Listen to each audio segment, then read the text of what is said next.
your seat, light it up, let's unwind. Kevin and Kerr bringing topics of all kinds, from cigars to sports, family and more. Everyday stories you'll want to explore. So take a puff or ponder away. Join the talk, it's the highlight of your day. Puff and ponder where the sparks ignite.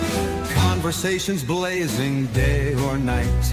Tune in now, let the stories take flight. It's the Puff and Ponder podcast, where we get it right. From fast cars to last night's game, family laughs or today's big name. We've got the topics, we've got the vibe. Stay tuned in and enjoy the ride. So lean back, relax, take a break. Kevin and Kerr got the chat you'll appreciate. Puff and Ponder, the show that's great, where conversations ignite. Don't hesitate. What is going on, everybody? Welcome to the Puff and Ponder podcast, where conversations ignite. I'm your host, Kevin from Cigar Prop. Joining me, as always, my co-host, Kerr Viajante of Stogie Road Cigars. Kerr, what's going on tonight? I'm beat, dude. Tired old man. I hear you. Like right before the show, I was telling you, like I said, I didn't get my nap until 3:30 today, and boy, that's late for a nap. And I slept a solid 2 hours. I was only going to do an hour, and then I did 2 hours. So then I had to shower and get dinner, and then you're not a napper. You know, Jen's a napper. The only problem with after a nap, like I can't eat. Like, so if I take a nap too close to dinner, and then I don't want to eat. Like, I don't know what it is about my body, you know. So I didn't have very much for dinner. In case people are listening to the podcast, someone said OH in the chat panel. Kevin just didn't randomly just shout IO.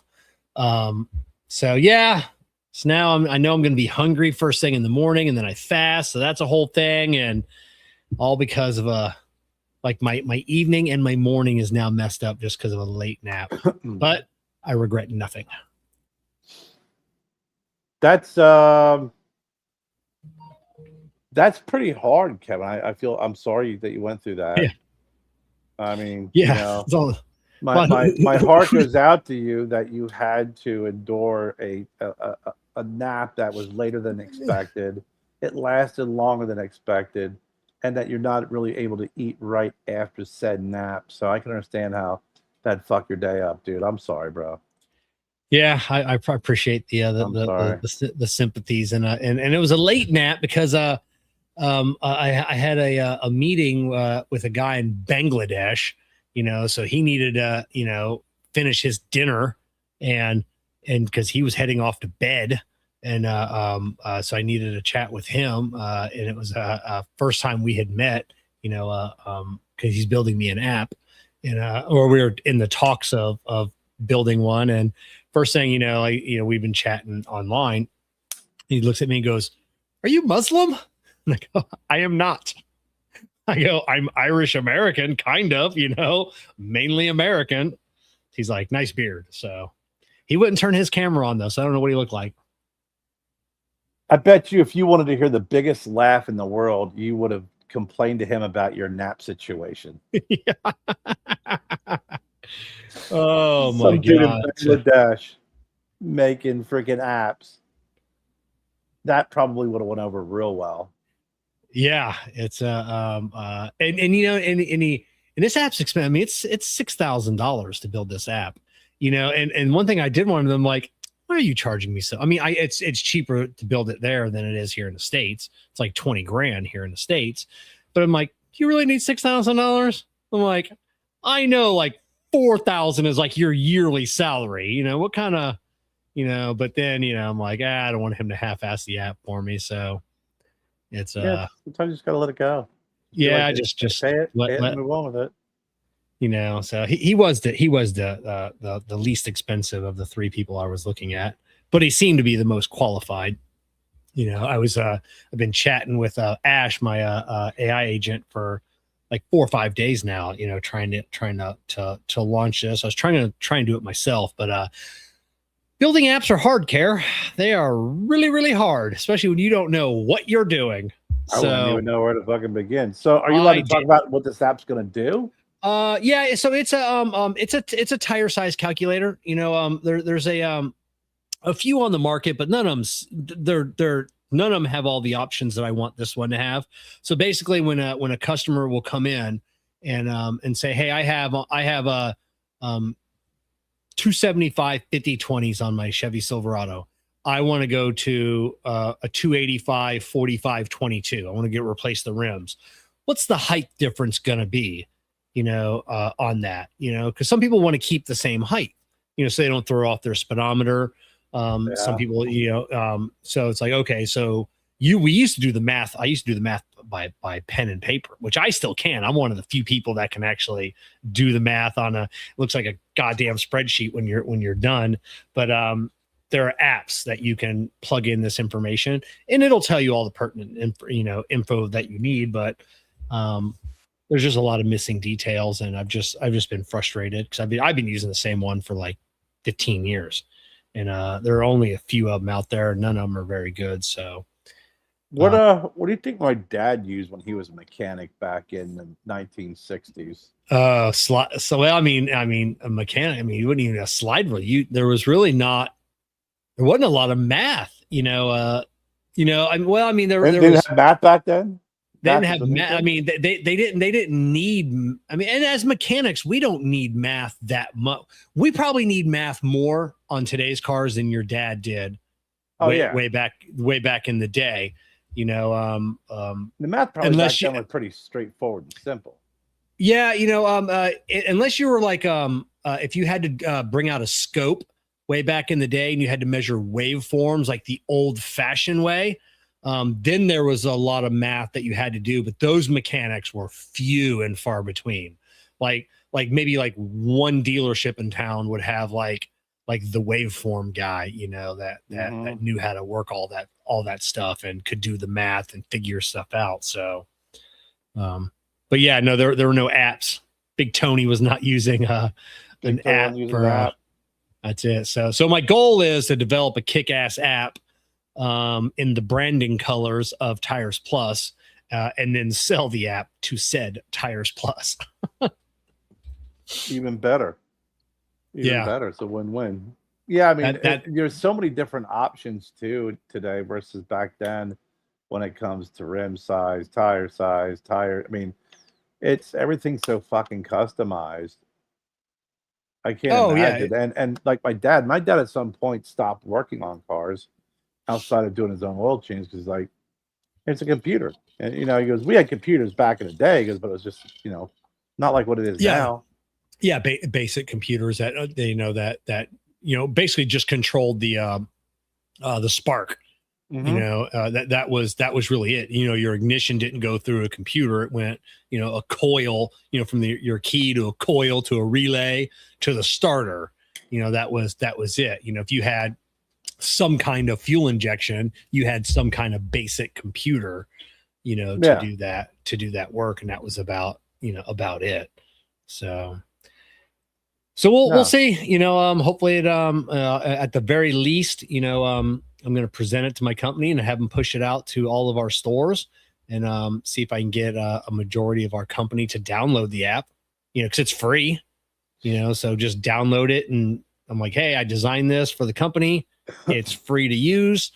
If you guys, want it, and then, we'll go, we'll revisit that in 6 months and see what the usage is. And if not, I'll sell it to one of our competitors. I'll just change the colors.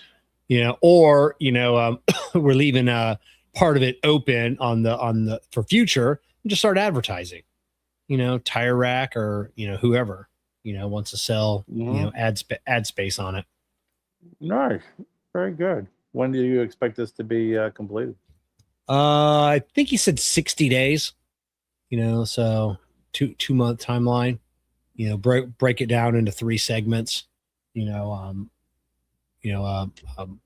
we can test each one before it goes live. And then, then he'll get it live on all the platforms, and then spend the next 60 days of monitoring it, making sure there are no bugs or anything else, and then that's it. So we'll see. Interesting. Yeah. Not that I haven't spent enough money this year on the business, but I figure if we're not going to go positive this year, might as well go for the gusto and go as negative as we can, so we can start fresh for next year. Hey man, that's the way to go. I was actually just talking about this the other day, and I popped it up on Yahoo, of course. Yahoo News has got to be the biggest joke. They're all joke. At least Google fucking goes so far to the left, But Yahoo's the same way too. It's like, it's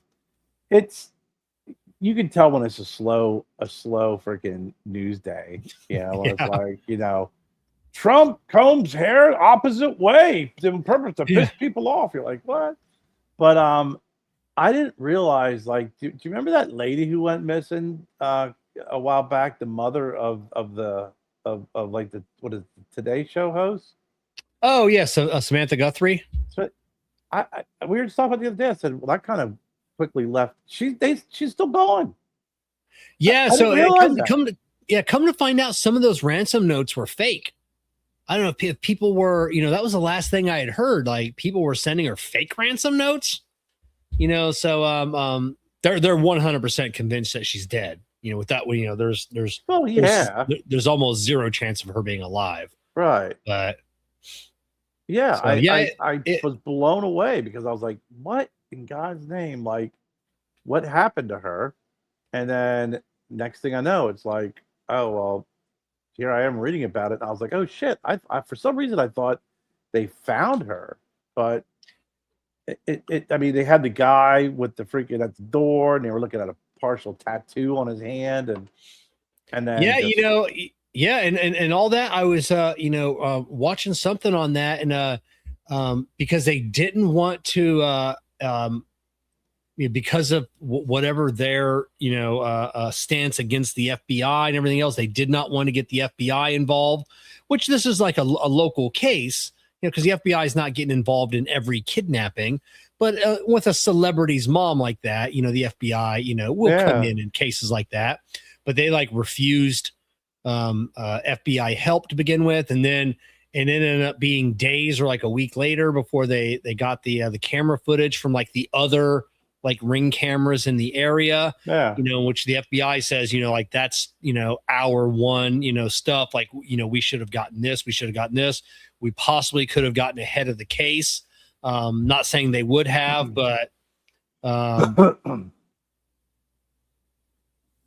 yeah. I don't get it. I mean, she was like 80. Yeah, it was she had one foot in the grave and the other on a banana peel for sure. Yeah, and I mean, then she gets kidnapped, and I really haven't even heard any type of real ransom or request for this person.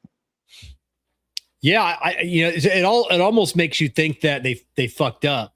Like they grab her from a rich neighborhood, and they thought it would be an easy steal, and then they find out it was Savannah Guthrie's mom, and they're like, ah, shit. So I just have a hard time believing, with all of the technology that we have in this world and all the cameras, because it's like, you can't freaking walk down the street and you can't throw a rock across the street without freaking having 5 camera angles on you. How is it missed? Yeah, exactly. I actually installed two new HD ring floodlight cams today. One on the front of the lounge, one on my back workshop. I have my Ring doorbell cam. So I've only got one corner of I probably shouldn't say that, one corner of my house that you can sneak into without being seen. Forget I said that. Which corner is that, Kev? Yeah. So, but luckily my other neighbor, he probably doesn't want me saying this, Harry, but he's former CIA. He's got some cameras. Like, you're not doing shit around our neighborhood without CIA man. Because he once showed me like his camera system at his house in upstate New York, and and it's like some weird movie type shit. It's like, what did you do, Harry? You know, it's like why do you have like 37 cameras around your house? You know, just so That's funny. so like the one corner of the house you can't get in, you can't see. Well, I can't, but I know Harry can. Harry's got 12 cameras on it.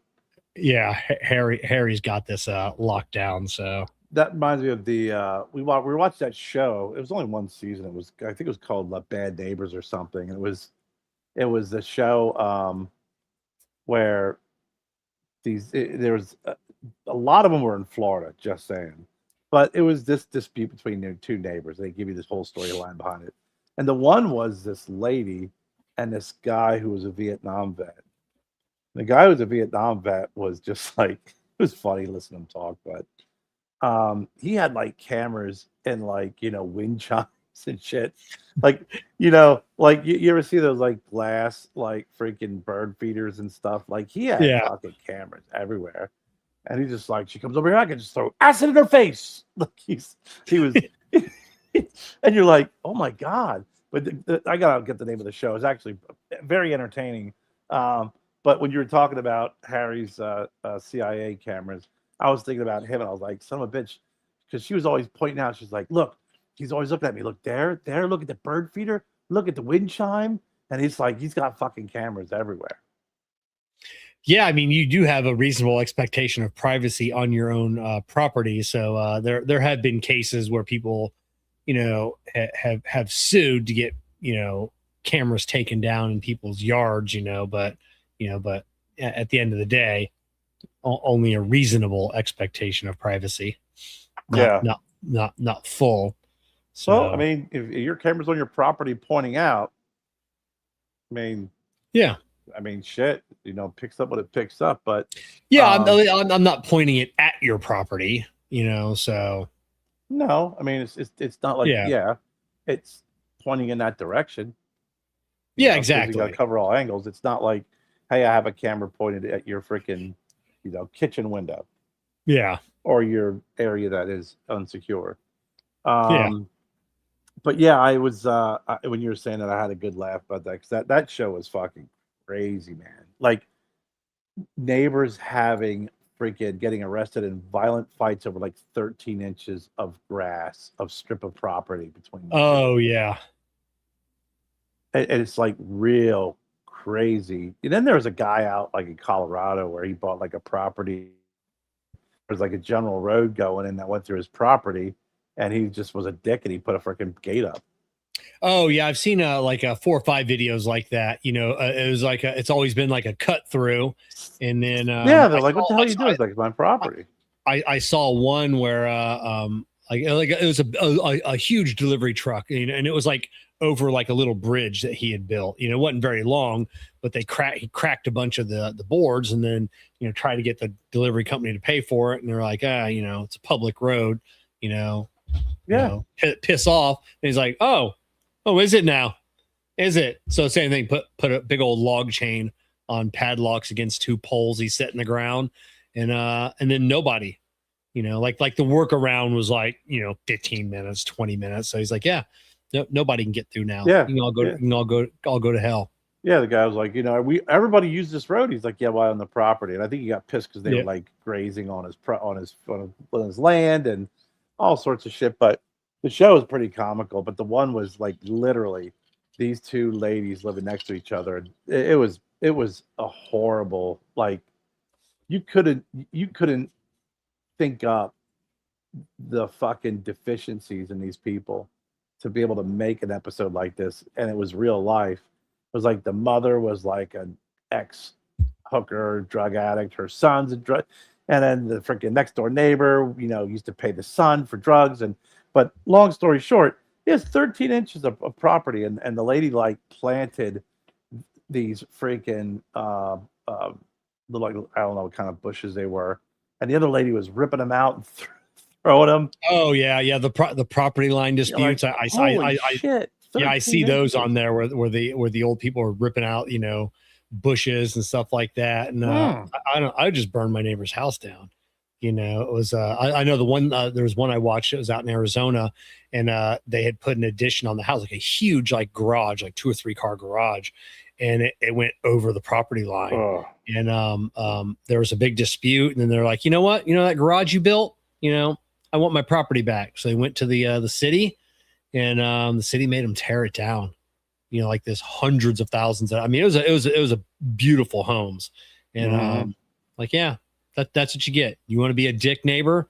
You know, they made them tear down the entire thing. Well, that's, you know, again, if you're going to be a dick neighbor, right? You know, if you're going to be an asshole, then you're going to have that problem. Yet Neighbors, it's reality television. It's on it was on HBO Max. Okay. Yeah, it's you feel really good about yourself after watching that. You're like, God damn. Oh yeah, it's like when I came home from Walmart today. One of those, like, you feel real good about yourself. Like you like I'll strut into Walmart and maybe feeling a little down. You strut out of Walmart feeling rich. Like, I'm the richest man in town. You know, it's yeah, that's it. And I'm gonna get a bag of M&Ms too while I'm waiting in line. Yeah, that's it. That's great. It was a triggered to a wooden historical covered bridge with a 6-axle dump truck. She made it about halfway through. So my neighbor CIA Harry, he's got a historic, like, covered bridge, I think, on his property. You know, and so yeah, that's real money right there. You know, so flies drones and shit for FEMA. You know, that's what I need. Really? I need a sweet government job. So yeah, that's the thing. Yeah. Get some government contract, get some government money flowing your way. I mean, you've seen all the money being pissed away by the government that Doge uncovered. I'm sitting there going, how in God's name, as a business owner, a small business owner, can I get some government money, but yet billions of dollars? And some of the freaking places that money was going, I was like, oh Lord. Oh yeah, you know, so bad they had to pass the Nick Shirley Act in California. I'm like, oh, you're not allowed to film illegal immigrants that own businesses doing shady stuff. You know, not allowed to film that, sir. Move it along. And it's just like California. Like I said, I think Nick Shirley was with who was he with here in Florida at, like, some apartment building. Maybe it was JFK or RFK. And same thing. It was some scam on, like, there was like one apartment building. There was like 3 like Medicaid type businesses running out of this apartment, you know, and they're like, yeah. Cause he went and knocked on the door, and like it was just a regular apartment, like some family living there. So this stuff is, I don't get how we don't catch it. It's just, there's gotta be some kind of red flags, man. It's, man, they get some really good people, especially with Medicaid and Medicare fraud. You know, I know some motherfuckers who got pinched for Medicaid and Medicare fraud. But there's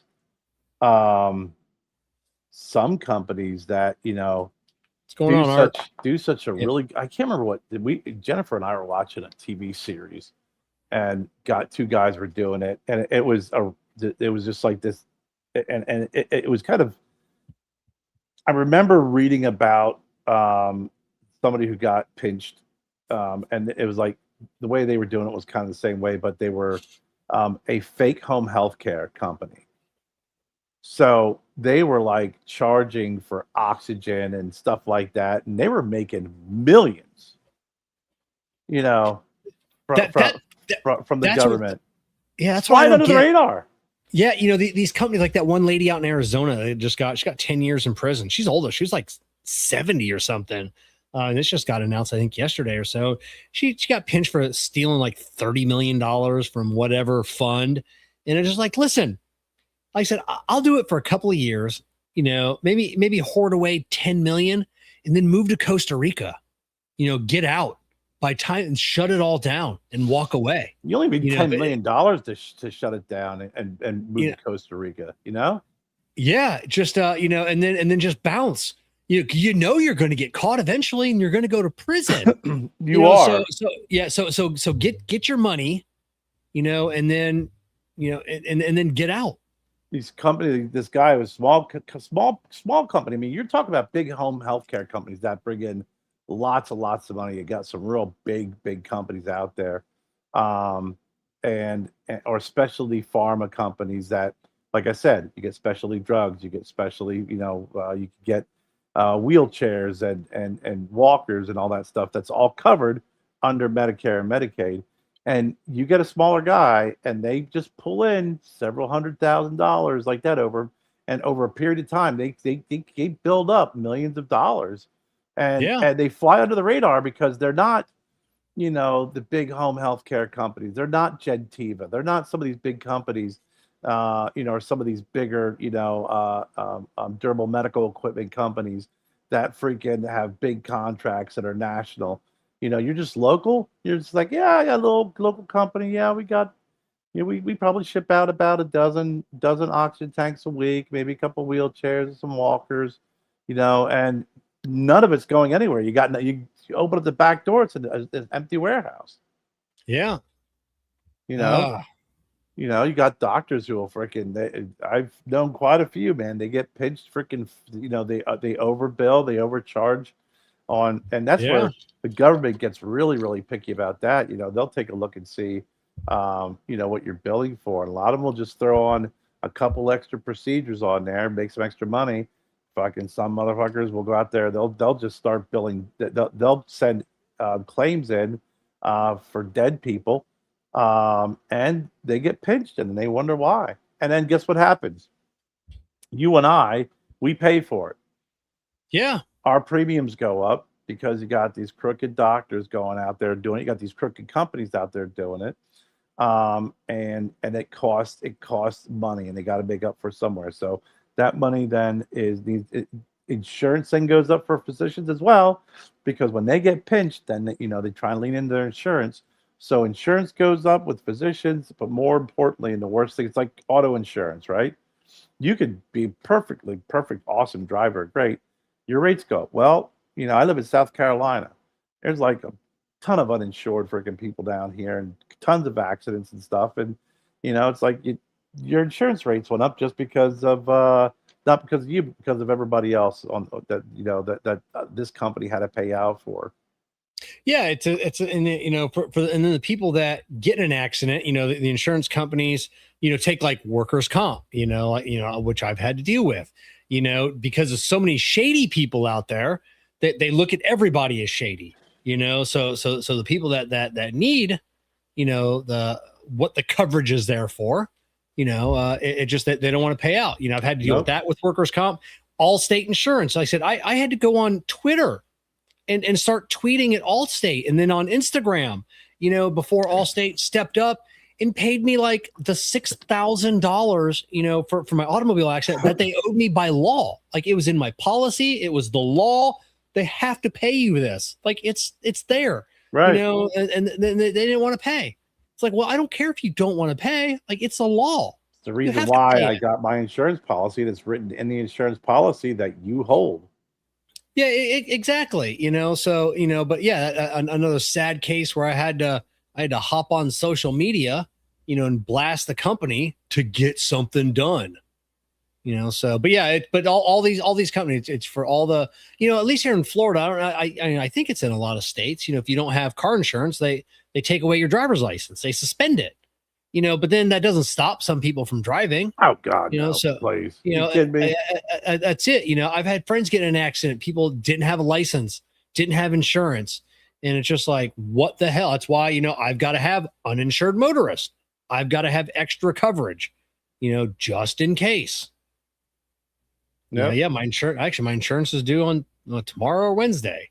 There's another couple $1,000. It's just that prices just seem to keep going up. Same with homeowners insurance because people scam homeowner. We saw it during all the hurricanes around here. I've got friends, I've got coworkers, people I know online. Just have scammed the insurance companies. Oh, I'm gonna get every dime I can.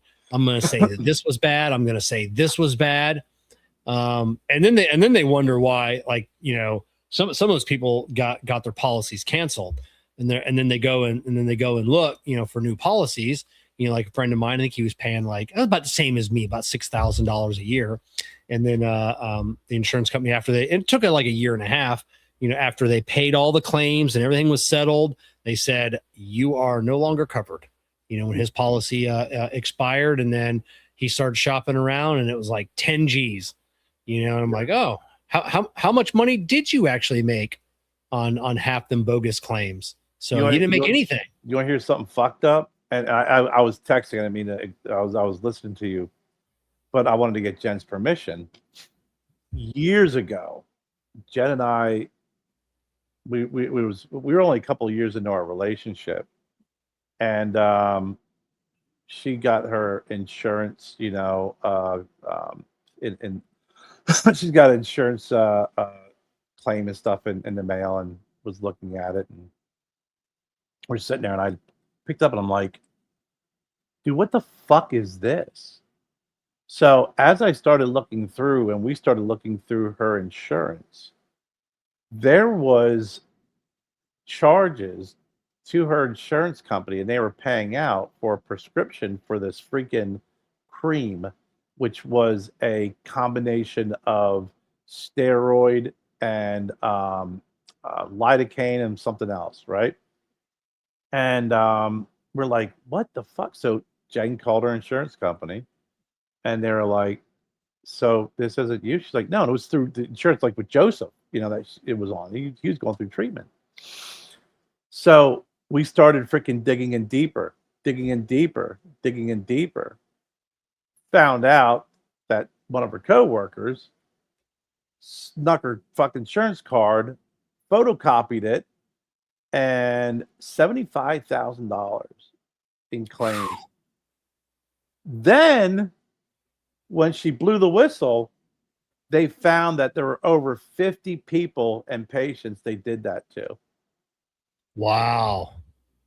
And just one person, Jennifer, $75,000. So when you're sitting there talking about insurance, you're like, $75,000 of this fucking cream was freaking billed.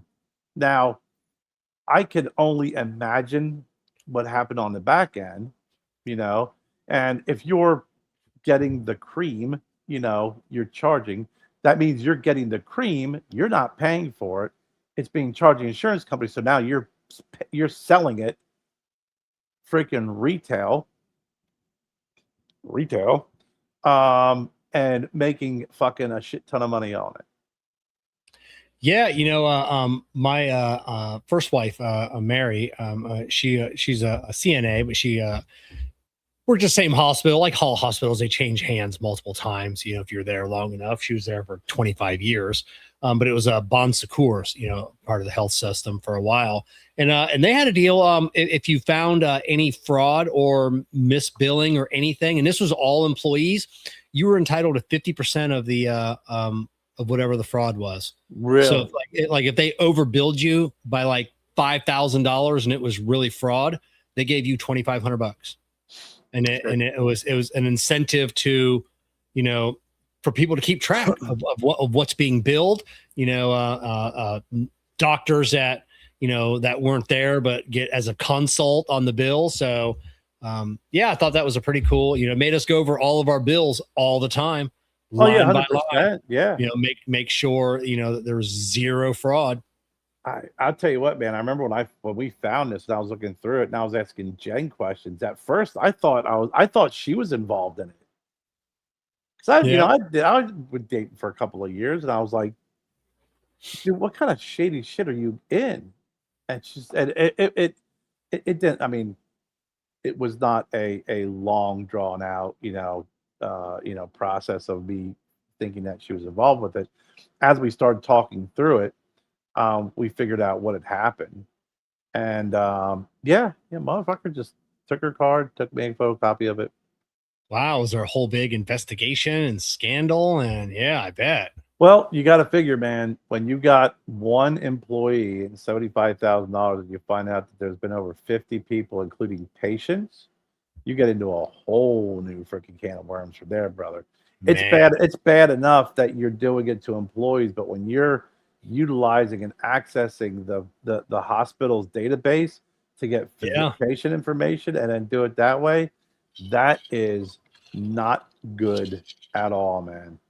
I'm telling you, it is It, not it, good because the it whole freaking shit since HIPAA, everything else, everything is so buckled down, and you generally find that a lot of these a lot of folks and a lot of laws and rules, they always look to California because they're the most freaking restrictive. So whatever California is doing, a lot of people always like to make sure that they're doing it that way because eventually it'll probably blow east. Much like, Vermont. When I started in pharmaceuticals, we bring lunches to doctors and stuff and do all that shit. And then I was in I had a rep who covered upstate New York and Albany area, went up into Vermont. We went to Vermont, and he's like, "Yeah, they don't like to do lunches here." I'm like, "Why?" He goes, "Well, they have this law that every lunch that we do, the physicians, they have to submit, to the state, and it's submitted as income, and they get taxed on it or can get taxed on it." So it's like we start going through this whole conversation. I was like, "Are you kidding me?" He's like, "Yeah." He goes, "So doctors are like, look, fuck that. I don't, this bullshit. I don't want to go through this because not only do you start, it's not necessarily the fact that I want to pay taxes on freaking lunches, but now you're allowing the government to fucking into your practice. That's that freaking little water finds a way. The government's the same way. They're like water. So fast forward several years later, there's a thing called the Sunshine Act, which is national. It's basically every time you do a lunch, you got to have everybody sign. You got to have their MPI numbers, and then the freaking company needs to submit it, and then the physicians have to go to the registry, and it all started off up in Vermont. Yeah, we have from my experience. Yeah, exactly. Down here we have like in building codes, everything goes from Miami-Dade. After Hurricane Andrew wiped that out, 25, 30 years ago, and they increased building codes.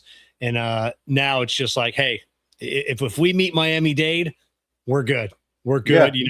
We're better than everywhere else. So yeah, it's just those states or regions that will cause yeah, it's pretty significant, man. But fuck yeah, doctors are like, listen, I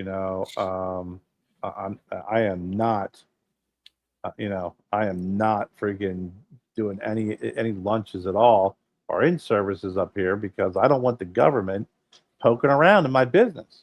The less they freaking they bother with me, the better off I'll be. That's it. That's the way my family doctor is. Like doesn't like the government poking around, and it's like don't come in. Like we don't want what you're peddling. So. But it's unavoidable, man. It's unavoidable, especially when it comes to healthcare. You learn a lot, you see a lot, over 20 plus years in the healthcare industry, working in pharmaceutical and hospice and clinical trials. I mean, you see a lot. You see a lot of stuff, and it's my time in home health and hospice was really like a eye-opening. God dang. Man, I gotta imagine. I got a friend of mine. She works. She's a hospice nurse, and I definitely don't envy her. Just having to deal with that. Well, that's tough. I mean, but you know what? A lot of the hospice nurses and hospice folks that are truly in it for the right reason. They do have the right heart, because we do need that. And I've always been an advocate for hospice, for end of life care, because it's underutilized, and if you got a good company who do it right, it's a huge benefit. It's so helpful. The business side of it just blah. I don't want to. I don't want to be in hospice. I want to be a burden on my family. So just throwing that out there. Well, okay, very good, Jessica. We used to have in Georgia. See, you go into these. You got assisted living facilities, and you have skilled facilities. Where if you're injured, and then you have group homes and living homes. And in Georgia, it's a little liberal, a little kind of loosey goosey. on what's considered, an assisted living home and stuff. And Oh, I'll tell you, man, I'll never forget. I was driving out to one with the rep I was working with, and we had a GPS, and I'm like, Augusta, Georgia. We were outside of Augusta. I'm like, I don't see it. Like we were at cornfields, like it was middle of nowhere. So finally, I pulled up. I go, it says this place, but it says, such and such, like it was a little side convenience store and bait shop. Yeah, convenience store, bait stop, hospice, and palliative care. And you go around back. Guess what's around back? The group home. It's. Oh, I walked in that place and I was like, son of a bitch, man. Georgia it's a little loosey goosey, man. But yeah, it was behind a bait shop, behind a bait and tackle shop. We got some nice assisted living facilities around here, especially in Sarasota County. But Gabby was doing working at one for like the high school work thing, and Jessica went and every time she starts a new job for the high school program, because usually only a few weeks long, 6 weeks or whatnot. So she goes and meets the staff and whoever's running the place, and she's like that's the nicest place she's ever been to. It was just super high end. I think they said it was, I forget what she said, like $6,000 or $7,000 a month or something. Yeah, you go to some of the real nice assisted living facilities. It's like, you just, I don't want to own a house. I don't want to deal with this shit. You go into that place there, or independent living. They have different levels of independent living, assisted living still. So you can go through different variations, especially as you get older. But some of the ones are beautiful. Though I know Jennifer always talked about the one that her grandmother was in up in New Jersey. She was like, it was, and my sister worked at one back home in Lebanon. You walked in, it was like, God dang, you thought it was like a high-end hotel. And great staff. I mean, they have. When I used to go to, I shared that story with Georgia, but they had a ton of great places too. I mean, when I was there, they had one place that was one of the only places that had like a memory care unit. And really had this whole process where they had family members. They teach a class. They would put them through this classes of what it felt like to experience what their loved ones were experiencing, and it was like putting on these goggles that were very very blurry and putting on gloves that were freaking filled with jelly. It was really crazy how they went through this whole process, and after you were done, they said it really it especially when you have folks who have very low patience with a family member who's got dementia, or they're experiencing some disease that is really, Alzheimer's.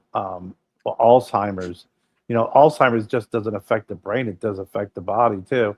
Yeah. And it was amazing to say that they said that they would see this change in people who, when they would lose patience, they go through this class, and afterwards there's a huge change because they realized what they were going through, and they only went through it for 30 minutes.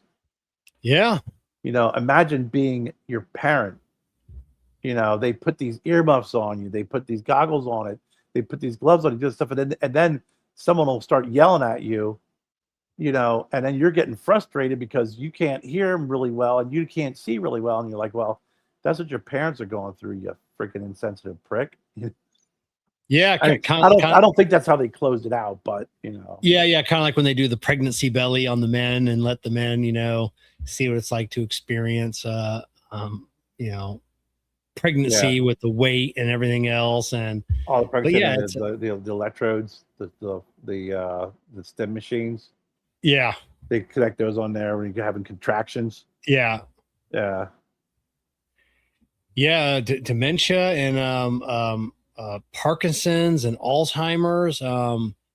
I think we're making some really good headway. I really, I'll be 49 in September. I really think in my lifetime, I think we're going to see an end, to, I think at least Parkinson's, Alzheimer's. There's a really good study. They're finding out one of the side effects of GLP-1 so far is reduced Alzheimer's.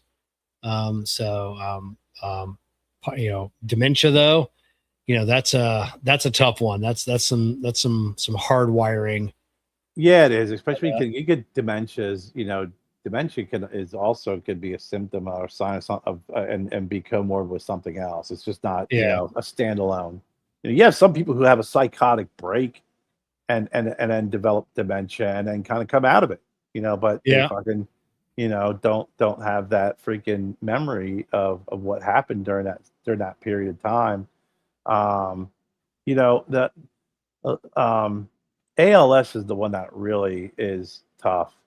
Lou Gehrig's disease, man, because your brain is there, like you have all of your but you can't, like, your body gave up. You're just your body it's that freaking fatty surface around the nerves just strips away and melts away, and your body just doesn't respond anymore. I lost a friend of that. It's pretty bad. Yeah, that's a scary one, because like I said, you're until the end, like you're there, like you're with it, like your brain is as sharp as ever. You're making a decision that my life is, I'm sick of this. I want to go. You're not in pain. You're not freaking, someone not make a decision for you. In most cases, like you said, you're like, fuck, you better have your ducks in a row, because you're going to get to a point where you're not going to be able to communicate, but you are going to be there. Yeah. Yeah. That's, there you go, Kevin. You say you want to be a burden to your family. What would you do if you were in that situation? Well, luckily, I would see that coming. So at least you don't wake up one morning and for a diagnosis like that, to where what's going to happen. What would you do? I'd end it myself. I would definitely, I wouldn't, I mean, as much as I want to be a burden to my family, I don't want to be around mentally when I am that burden, so, I just. You want to be blissfully unaware of being a burden? I want to be blissfully unaware of being an extreme burden to my family, to cause strife between loved family members. I don't want to know that's what I'm doing. I think a part of you does. Part of you wants to. There's a part of you that's just like, I just want to lay there and be like, yeah, Jessica. Yeah, it was. What is this? Once my papa and the neighbors got worse because her house blew up while she was in it. God, what the hell? You just can't throw a story like that out there. And Granny's dementia got worse once my pawpaw passed out of passed away or passed out. I'm gonna assume passed away out of nowhere, and the neighbors got worse because her house blew up while she was in it. That'll do it every time. I was gonna say, are you sure that was dementia? Yeah. That's terrible. That is terrible. God, we should have William on the show. yeah. God. You got more stories like that, William? Yeah. Oh, we got some doozies with the families, but yeah, I mean, there is so much out there with research. I mean, look at Joe's leukemia. His leukemia was, in a sense, he is a survivor. Back in the 70s, 60s, 70s, it wasn't. It was a death sentence, or could potentially be a death sentence. Oh yeah. Now they have that therapy, the CAR T therapy, where they're using HIV virus, and they're freaking teaching to be freaking killer cells. They're doing things with polio. And I think it has to do with brain cancer. I can't remember. I remember being at one of the sessions with the LLS, but technology is just going in a direction, and there's companies that are using AI and freaking rocketing through the potential freaking molecular structures to battle against specific diseases at an alarming rate that freaking, scientists can't go through.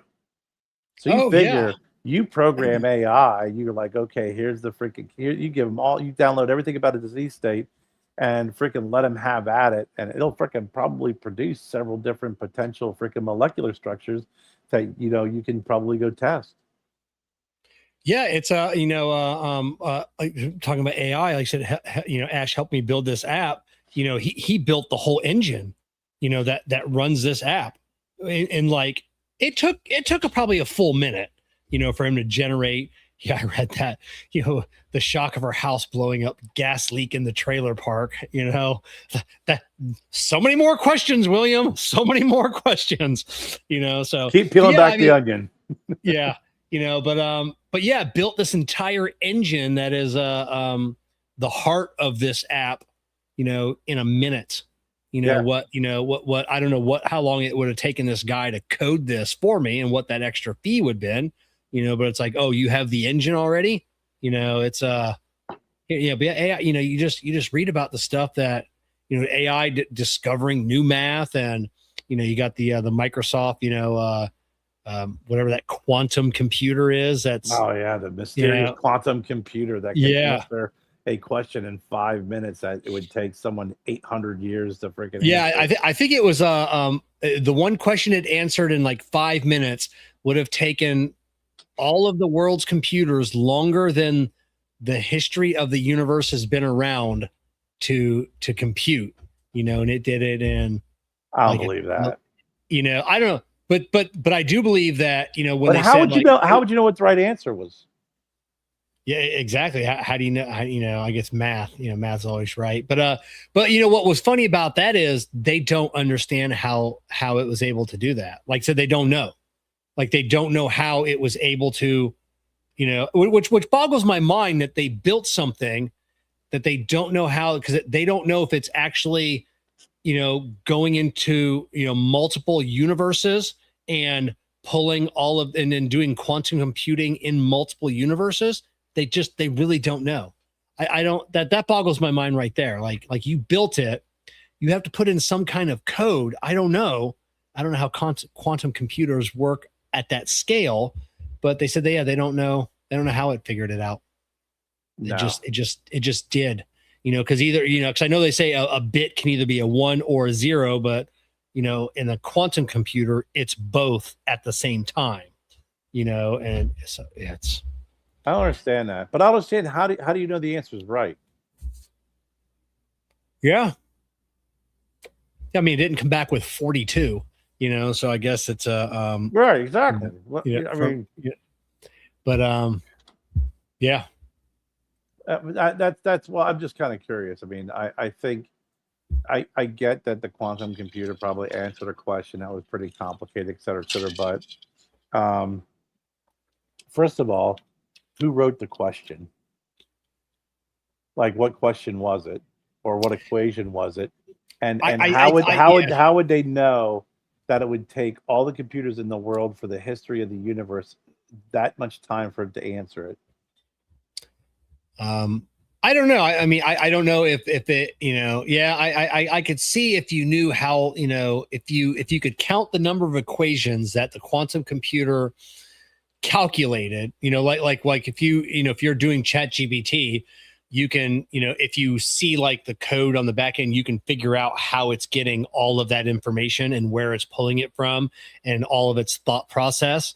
So I guess if you could calculate the equations that the quantum computer, did in that amount of time, you can equate how many equations that a standard computer can do, in a fixed amount of time. Yeah, I mean, multiply that. Because I mean, like with AI or something like that, if I say, okay, I'm going to ask AI to do something for me, boom, boom, boom, takes 5 minutes or 3 minutes to get it done. I know if I would have done it, it would have taken me 2 hours. Yeah. Like there, I could do a really kind of a fair, objective assessment of how much time was saved, and also the accuracy of it. Yeah. So this one here I'm a little confused on. Yeah, when it comes to the quantum computing and quantum entanglement hurts my brain. I don't like thinking about that. That stuff on the quantum level is It's a little like I try to understand, the whole physics and I can get it and understand the different, theories and such. And, it always helps to watch the Big Bang Theory because, it makes it yeah. comical. But to your point, when you start getting really down that rabbit hole, because I watch some of these guys and not necessarily Neil deGrasse Tyson, but I watch some of the other guys when they're on like Rogan and stuff. And when they start talking, I'm like, one dude was talking about what deja vu is. You ever hear that one? No. Deja vu is he started he started getting into the whole 2012 thing. And he's like, Yeah. in 2012, he goes, what if we really did die, but we just didn't know? It was just a reset. But everything that was here, not deja vu, Mandela effect. He said, but all your memories here are now in a parallel universe. But this parallel universe is a little bit different. But your mind remembers from back when you were in this other universe that the Monopoly guy did have the freaking thing on his eye. Wasn't it like 1988 or something? Is like it was like I thought it was like the 80s, but I could be wrong. Of when the world ended, and then he was talking about the Mayan calendar, so that's where but it was pretty weird how he talked about how these two universes kind of fused, but then we kind of were almost duplicated in another universe or parallel universe, and there are some differences here that people are like, I swear there's that goddamn freaking movie with Sinbad in it where he was a fucking genie. Nope, never happened. Or the Fruit of the Loom or the Monopoly guy, and you start going down through the whole list of things. But I heard him talking about that, and after about 5 or 10 minutes of really listening to it, I got the gist of it. And then I had to stop it because it was hurting my head. Oh yeah. I mean, I'm a bright dude, but I'm not. That one there is. Whew. You were talking about with quantum computers that classic bits are either zeros or ones. Yeah. Where qubits can represent both zeros and one at the same time due to their superposition. Okay, qubits. So yes. And superposition is the principle allows quantum computers to perform multiple calculations at once, significantly speeding up the process because they have that ability to that superposition is able because they represent both zeros and ones. They're crazy. You know what? I would need someone really, really, really, really, really smart to really, really, really dummy that down for me. Oh, exactly. You'd have to be like, okay, Carrie, let's just pretend that you're smoking a cigar, and there's another cigar.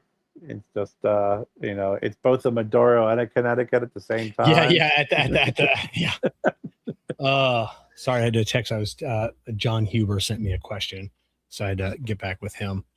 And then Steve Saka comment. I don't know if you saw my post from earlier. It was a big, long pontificating post on Steve Saka's Tapa Negra versus the Hoya de Nicaragua Cabineta. I started reading it, and I gotta tell you, I kind of was like, okay, Kevin, this is a little long for you.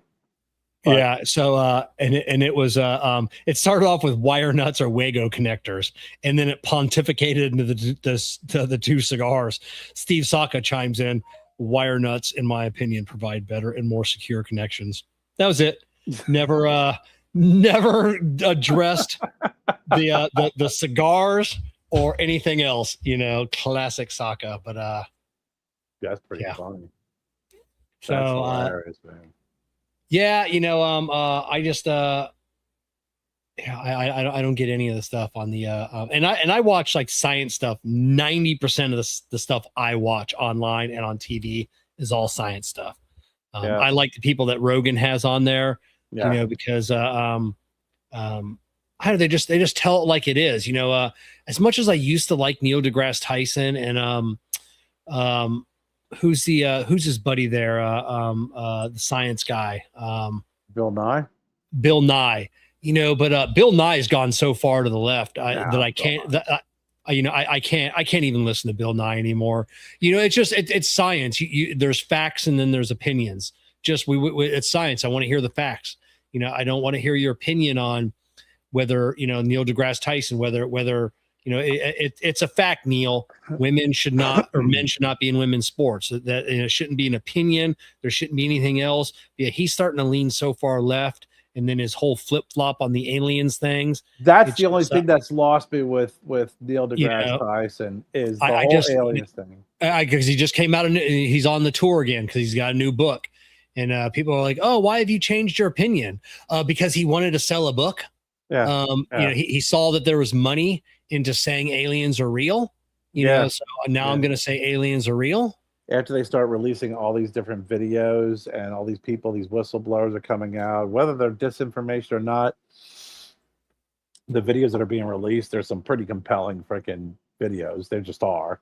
And stories and classified documents, that have been freaking buried for years. And you have a lot of people like different representatives like Tim Burkett, who's literally comes out, he's a government official, comes out and says, "Oh yeah, this shit would blow your mind. If you saw it, you read it." I'm like, that dude is either so mental that he's trying to get his 15 minutes of fame extended, or he's being honest about it. Then good old Neil's like, "Oh yeah, well, of course there's aliens. I mean, the potential for life in this vast universe that we have." Yeah. I mean, just think about how many universes there are and how expansive it is. I mean, for us to think that we're the only life here would be crazy. And then you're sitting there thinking, well, dude, like a year ago, you're like, "No, there's no way. There's no way." Come on, what do you mean? You're either in or you're out. Yeah. I don't get it. Because I know right now that you've talked about it before. There's a real big push, and I think even Trump, they're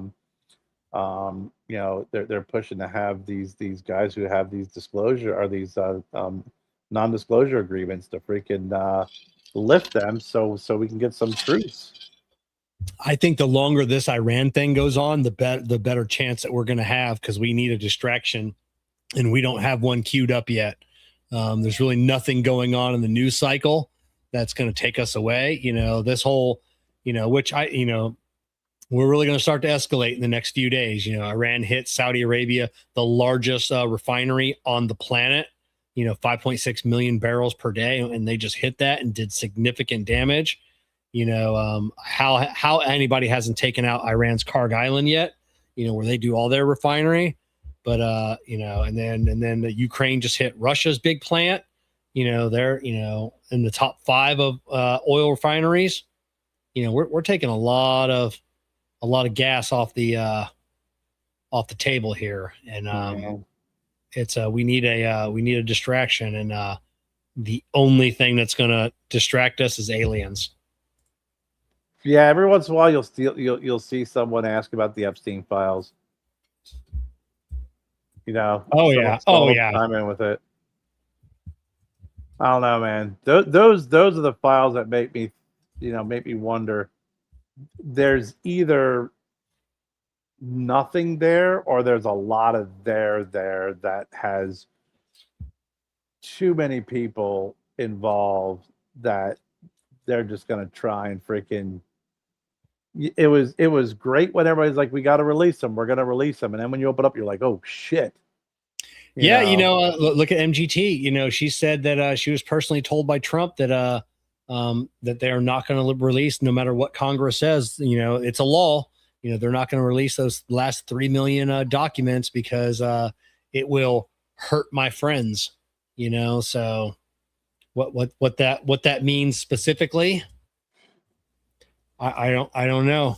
Well, yeah, I think what people say with a grain of salt. They, anybody will say anything for a freaking news, a news heading. But I do definitely think there's something a little fishy going on there. Or to your point, I mean, to your point, with other issues or other things going on, I think that there may be something to the theories that he was working with the government. Oh, without a doubt. I think Operative. there's, I follow John Kiriakou, with everything that he ever does. I've been following him for a couple of years. Fascinating guy. Went to prison for blowing the whistle on the CIA torture program, but he's become a great podcaster, and he's done hundreds of interviews. And him and other former CIA says, without a doubt, without a shadow of the doubt, he was working for both Mossad and the CIA. There's no way that you could take a guy, a substitute high school math teacher, and all of a sudden, has billions of dollars and a private island and everything else. Power, money, where did all the tapes go? We've got Ghislaine Maxwell sitting in a prison for so-called trafficking to people that trafficking to nobody. Yeah, She wasn't trafficking nobody to nobody. How weird is that? You have a trafficker. You have two traffickers. One of them's committed suicide. You have victims, but you don't have anybody else. Like you said, you don't have any criminals. Yeah, exactly. So, I don't know. Then you got Alan Dershowitz that was in there because he got a massage from a 16-year-old girl, but and his only defense was, I kept my underwear on. Cool story, Alan. Cool story. Who's that? Alan Dershowitz. The high-profile attorney. I kept my underwear on. Right on, bro. Maybe figure out something different to say other than that. That was your defense to getting a massage. You're 60-year-old man. You got a massage from a 16-year-old girl, and you kept your underwear on. He's guilty as hell. Guilty. Well, he loves his women. Now, I'm not saying that they're all underage. There was just a lot of stuff going on. Like there were a lot of women there that were of age and older. Were they put in a position? Did these guys know that they were trafficked women? I don't know. I'm not getting into that whole thing of I'm not calling out Alan Dershowitz because he still has more money than me. I'm just saying what he said. But yeah. So I don't know. I guess I listen. You know as well as I do. You say, why did he say what he said? Well, if he says it's not true and he's lying, he's deep shit. Yeah. So if you're gonna have to tell the truth. Again, like you said, creepy fucking as shit. As your best defense is, well, I kept my underwear on. It was just a massage. I mean, he's not saying no, so he's covering his own ass while still remaining very, very creepy, and leaving a lot of freaking people going, I don't believe it. That's it. And we talked last week about Putin and about the puppy. And Putin wouldn't take his calls or his emails. I'm like, that's another like win for Putin. It's like Putin's like, this guy's creepy as fuck. Like you keep me away from this guy. Like this guy's up to some no good. So when Putin says that guy's up to no good right there, so that was because he knows what up to no good is. Yeah, exactly. So I don't know. You're like, listen, I'll kill my political opponents out there, but puppies, pedophiles. Yeah, that's it. You keep those people away from me. You're gonna fuck around with a puppy, I'll screw you up. Speaking of puppies. Oh yeah. It's against my better judgment last week on the show. You you Against have your two against your advice. I wouldn't say your better advice, judgment. not better judgment. Against my advice, you decided to bring home two puppies. Yes, I did. They are adorable, by the way. Yes, they are. They are. And the only reason that we don't have a new puppy now is because of what I said to you, that nobody should have three dogs. The Tampa Rescue has a 4-year-old red pit or blue nose pit for adoption, and it is the identical twin of our little Skylar. I mean, wow. identical in like if we got that puppy, or puppy, it's 4 years old, I think a year older than Skylar. We wouldn't be able to tell them apart. That's how perfect twins they are. And Jessica's like, why would you send me this? She's like, let's go get it. And I go, I already told Kerr nobody should have 3 puppies. So I'm not getting a third dog. I'm not hearing this shit.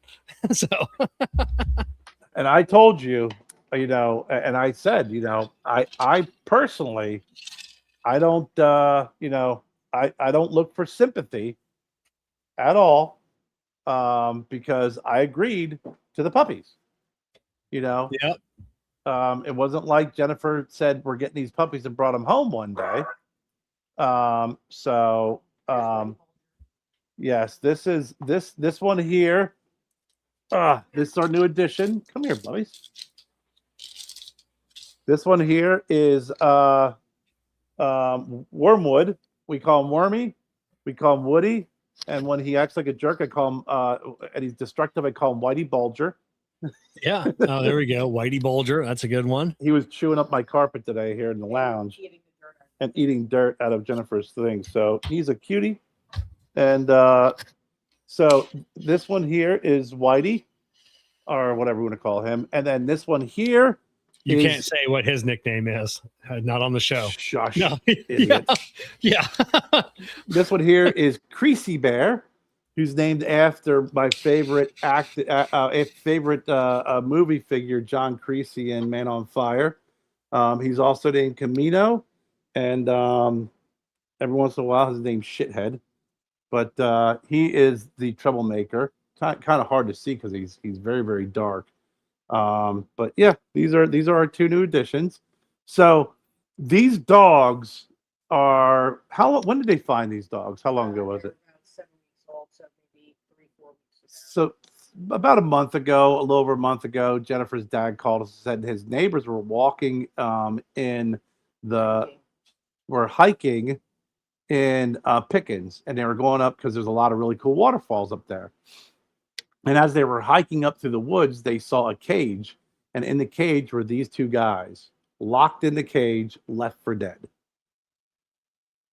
And they brought him home. They thought, here, you can take him now. They thought Wormy there, Whitey Bulger, they thought he was brown because he was covered with mud and shit from these guys, in the cage for together. Just we talk about Putin, right, with the puppies. Just talks about the vile human beings that are out there. Didn't even leave the dogs in the woods to fight for themselves. They put them in a cage and left them in the woods with a bowl. And did they send the cage to the police to be fingerprinted? I would have done. I'm like you. I would have hired a private investigator, and I'd have shown up at their house with a bat, and yeah. I tell you, to this day, I wouldn't mind getting my hands on the people who did that. Actually, what I would have done is tormented those people, and the first thing you do is you leave the cage by the front door. That's all you do. Yeah, you just leave the cage by the front door. And then now they know that somebody knows. So every time that a tire gets slashed, a window that's not covered by your car insurance gets busted, all these weird things that happen. It'd have been like a Scream movie. It'd have been like for years I'd have tortured these people. Yeah, it was really really sad story. So we went over, we saw the puppies, they were cute. And we talked about getting another dog, keep Crimson, company, because Crimson, needs company. And the day that we live in, Care, the era that we have to get dogs for our dogs, which we have a dog for our dog. Yeah. Our dog did not want another dog. She still does not want another dog. No. I let me tell you something. I honestly, I don't think Crimson wanted another dog. Crimson liked being freaking the spoiled, the only child, right? So then we talked about getting one of them, and we're like, we can't separate them. To your point, I mean, I get it. 30 days later, they're gonna forget. But I gotta tell you, man, when they're apart, they get some real major separation anxiety. They freak out when they're separated from each other. They really do. They don't like it at all. So we pulled the trigger against your advice and got the puppies. And now yes. have you done any research on how to because I know I mentioned in our chat, like pack mentality is a real thing, especially with dogs and trauma. Like they can become their own pack, and they can not be friendly to other dogs. They can eventually not be friendly to their owners. And I know there's exercises that, and I know you just got them, but that would be my biggest concern. That's something to look into. That's good advice. I mean, they play really well with Krim, they do. If anything, Krim has a really good bond with the black dog, with Creasy Bear. And when Creasy Bear and Wormy start fighting and going on stuff, Krim will defend Creasy Bear, because they play well. But it'll take time. But it is definitely something that to do some research on. And you bring up a great point. But I'm hoping that they were young. It's not like they grew up and this is a 2-year-old dogs that have lived through trauma for years. That maybe they just experienced just some shitheads that got them and then just decided that they were going to be cruel and kill some puppies and thought it'd be funny. Or maybe it was their girlfriends or boyfriends' dogs that they wanted to get back at them. But yeah, I mean, it is something that needs to be at least researched and top of mind. Yeah, exactly. Because they say it will only get worse, over time. But I know, and I know there are exercises, and I know, as much as Stella is not a fan of Sky, that they are friends. Now they've been together for a couple of years now. Like if we take Skylar, if I take Skylar out for a walk or take her to the vet, Stella's not happy. Like, where are you taking my little sister? And she is not happy about that. So, Yeah. Krim, when you take the dogs out, Krim's kind of like, thank God. I just need to break get these bitches out of here. But it's funny, man. Krim really does. They gang up on her, they attack her, and she has fun with them.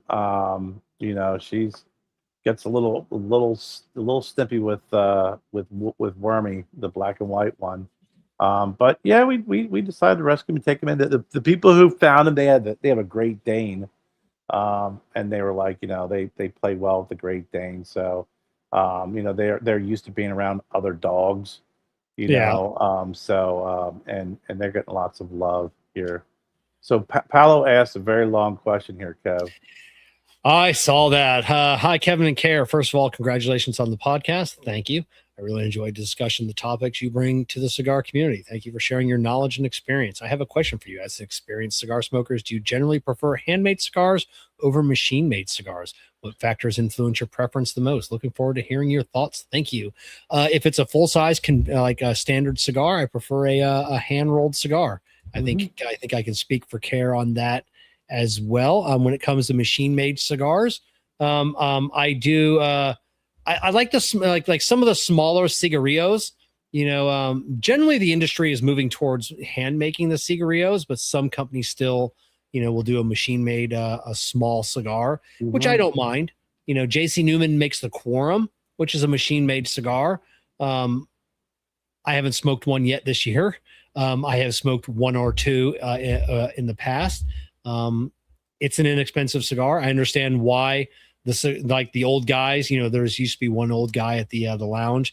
He'd come in once a week. He'd buy 2 bundles of Quorum, like 2 20-count bundles. And they're like, I don't know, $2 a piece, whatever. Yeah, it's not expensive at all. And that's what he smoked throughout the week, on a fixed income, and that's what he's happy with.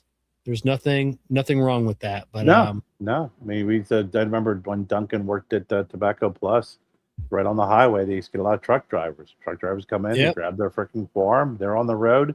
They don't want to have a nice freaking $8 to $12, $15 cigar when you're driving down the road. They just want to freaking enjoy a cigar. Quorum is a very decent cigar for like you said, for being an inexpensive bundle. So I mean, I think the cigar industry is leaning into more of hand rolled, but there is a place for the machine rolled, especially the ones that you had mentioned, Kevin. Even you can go into and buy a White Owl or a Phillies, a cigar, not the fucking flavored shit. They're all machine made, but they're all, that's, where everybody's probably started from. I mean, that's what I remember looking up on my dad's freaking coffee mug that he used to keep his cigars in our cabinet. There's a White Owl, there's a couple Candelas in there, and I know what they were. There's, a Phillies. So, that's where the cigars that, you were used to and accustomed to buying back then in the 70s and the 80s. Exactly. William Toscano is the only cigarillo he's ever had. And I'm not a fan of Toscano, the dry cured cigar. They're okay. I'm not a huge fan of most cigarillos. Jessica smokes, probably 10 or 15 a day sometimes. She gets the Romeo y Julietas, the little tins. Now, William, here shortly, the guys from Apostate Cigars, they're launching their cigarillo. I ordered 10 boxes. So they'll be on our website soon. I'll be smoking more of those. They're good. They're really good. They're really good. They're real good. They're real good. Felix Mesa he made one too. That was in boxes of 50. That for El Galan, that were just fantastic. Yeah, there's a lot of good, and this is the year of the Kerr. We were at PCA. How many cigarillos? Did we? Everybody is launching cigarillos. Yeah. This is like the year of that cigar. So. Yep. They're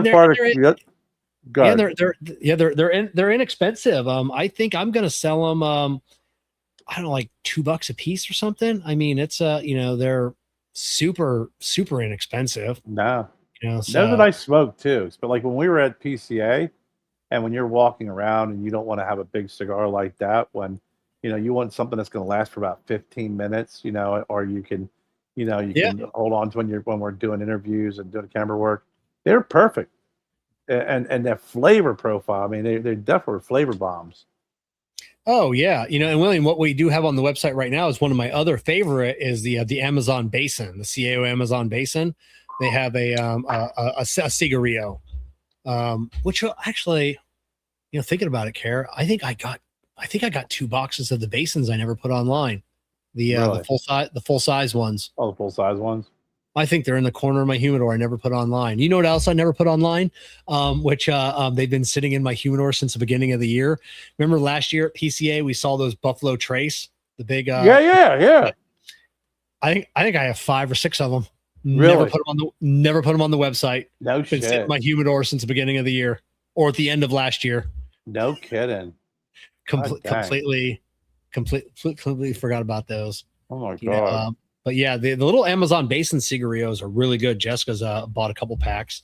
I'm gonna have to hit you up to buy one of them from you, because I remember when they came out, I was gonna order them, and there's something was jacked up on their site. Yeah, something was jacked up on site. Then they got delayed. And then they finally released them. They were like gone instantly. And I'll be honest with you, when I reached out to the guy, I can't remember who his name was that God, the guy who we met there, we met the couple of years. I think he gave me his information. I can't remember his name right now, but I reached out to him and I was like, "Hey, this is going on," and I kind of felt like his response was a little dicky. Yeah. A little bit of a dick, a little bit of a fucking dismissive response, and I was just like, "Listen, dude, I'm just trying to fucking help, man. It's like Notorious Cigars. Yeah. Great cigar. Loved it. Reached out to those guys to see if I can get some information because I got a couple of shops here that was asking about it. Didn't even fucking respond. Then when they posted something, I posted something on. I comment on their post. Still nothing from them. You know what? Fuck you now. I tried. I'm trying to help you out. Didn't say I want free cigars. And you know me, I've never asked for free. Didn't ask for free cigars. Didn't ask for money. Didn't ask for kickback. Didn't ask for freaking this or that, the other thing. Just said, hey, I have some shops around here. I'm friends with these guys. They're good shops. I think your product will move here. Get back to me, And I want these cigars in the shop so I can buy them. Bourbon Barn. Tomorrow I'm going over there. They got their Sinistros in.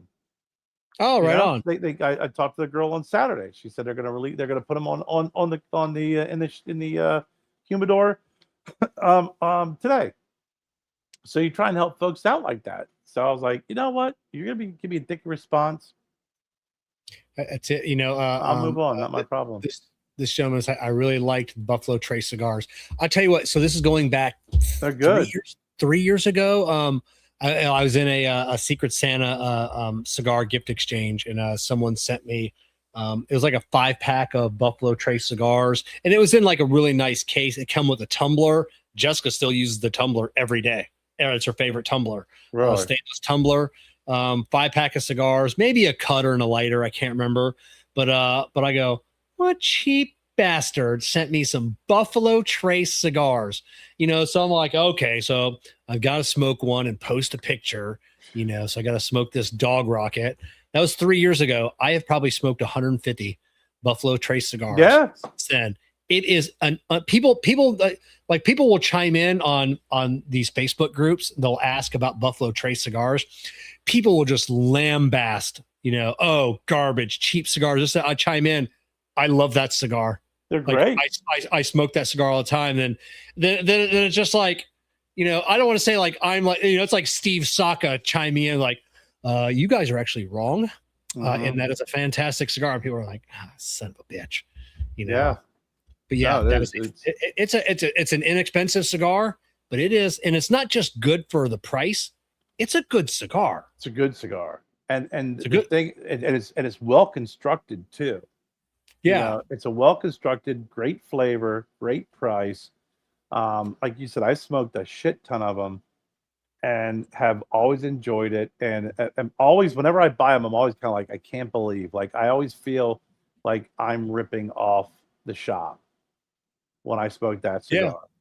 And there's very few cigars that you could say that about, that you're like, I made off like a bandit, by buying this cigar and smoking it. But yeah, I've never had a problem with them. I think for the first time when I first saw them, I was kind of like, it's Buffalo Trace, the liquor, Buffalo Trace cigar. I kind of was like, I'm not. Very, very similar attitude I had. That's it. I'm gonna. What's that? All right, Kevin. Good talking to you. It was a very similar attitude I had many years ago when I was up in Maryland, and I walked into a cigar lounge. And I was looking at the different brands, and I asked them, hey, what brands do you guys carry here that you can't find anywhere else? And they pointed me out to, here's a Killer Bee, here's a Green Hornet. And I said to myself, I'm like, these cigars are named Killer Bee. They're named freaking Green Hornet. They're freaking, they have skulls on them. I'm like, yes, I don't really want that. And then Matt from Ned Cigars introduced me to Blackwork Studio, and I was like, man, these are really good cigars. So I did allow myself very early on to be kind of pissy about some things, or maybe a little judgmental, And I just learned that it doesn't matter what the cigar band looks like.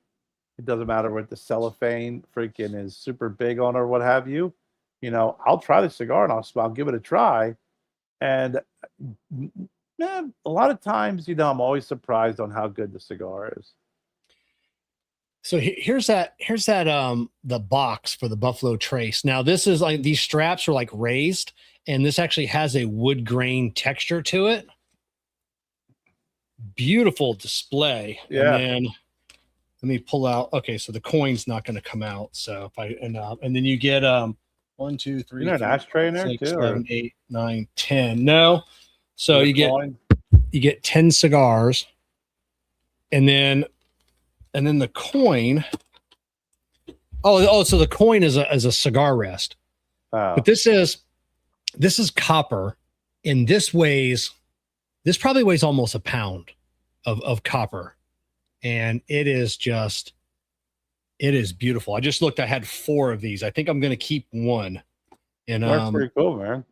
And the price on them was really good. I think MSRP was only like 160. I was going to 150. say, I thought it was about 150, 160 for MSRP. Yeah, 150, 160 MSRP. Yeah. And I know a lot, and the cigars are,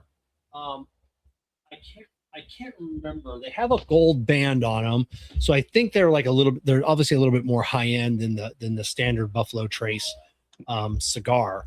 But so I think I'm going to keep one. Kerr, if you want one, so I mean, I'll have 2. If you guys want, reach out to Kevin@cigarprop.com, if William or Ken, if you guys want them, I'll get you guys the last 2 if you want them. So it'd probably be like 170 or so with shipping. But I don't know if there's available because they were very, very limited quantity. And I know earlier this year, like a lot of sites sold out. So I don't know if there are any left or not, so I'm gonna keep this one I opened up. And they were it's the Buffalo Trace limited edition 2025. The wrapper is a Habano 2000. The binder is Dominican Carrillo 98. And it's also aged in Buffalo Trace bourbon barrels. The filler is Dominican Corojo and Piloto Cubano. So do you click on like shopping? Does anybody have them available? No. I mean, these folks were sold out. The box. Yeah, I get. Yeah, I think you say 2025. I think it was like last October, November is when I actually got these. It's been a minute because this was not this past PCA. It was the PCA before. Yeah, is when they were launching. When they were launching, and it's because you could only get them from online. Yeah. So yeah, I mean, it's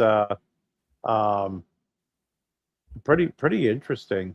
I mean, the whole process. I mean, I remember the box, like you said, it looks like wood. It's raised straps, really, really sharp.